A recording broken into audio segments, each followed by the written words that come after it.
뿌리부터 다시 만드는 개조와 인적 쇄신을 통해 거듭나겠습니다. 국민의힘이 당협위원장 교체 카드를 꺼내들었습니다. 하위 30% 평가 점수를 받은 이들 중 잦은 출마로 피로도를 더한 24명, 우리에게 낯익은 인물이 여러, 그리고 이 가운데 즉각 반발에 나선 인사들이 있습니다. 싹 수 없는 중앙당 관행을 뜯어고치겠다. 해명 듣겠다기에 귀국했는데 등 뒤에서 칼을 꽂느냐. 추석을 앞두고 달림은 영창으로라는 현수막을 내걸었던 김소연 전 당협위원장과 4.15 총선 낙선 뒤 부정선거 의혹을 제기해온 민경욱 전 의원입니다.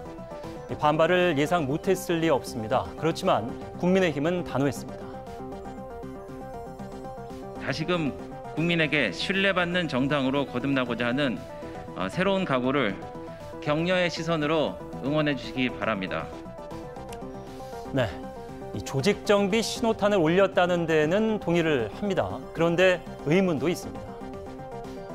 5.18 문제에서만큼은 우리 우파가 결코 물러서는 안 된다고 생각합니다. 이래가지고는 정말 싸울 수가 없다고 생각합니다.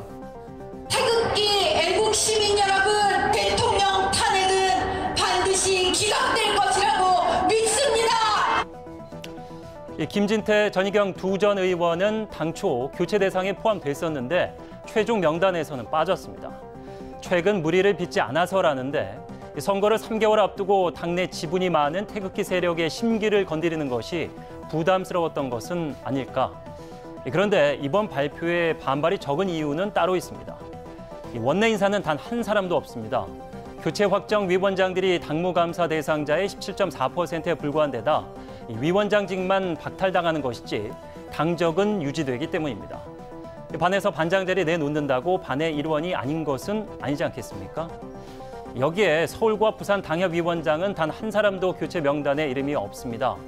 내년 보궐선거를 앞두고 지역 조직을 흔드는 것이 바람직하지 않다 판단한 것은 아닐까.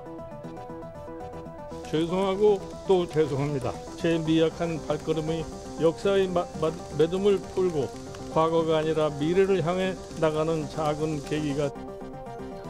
김 위원장은 광주에서 무릎을 꿇었지만 100여일 후 5.18 민주화운동 허위사실 유포 시 최대 징역 5년, 이 5.18 왜곡처벌법에 반대와 기권한 의원은 모두 국민의힘 소속이었습니다.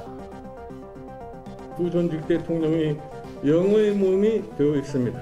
그가 역사와 국민 앞에 큰 죄를 저질렀습니다. 용서를 구합니다.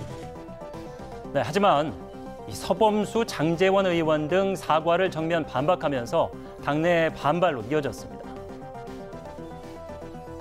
보궐선거의 승리를 이루기까지 다소 불만스러운 생각도 있다 하더라도 당의 혼연일체가 돼가지고서 이 선거를 반드시 이기는 방향으로.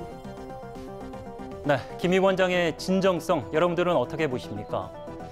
선거 승리를 위한 비책들이란 의문을 걷어낼 수 없는 건 삐딱한 시선에 불과할까요?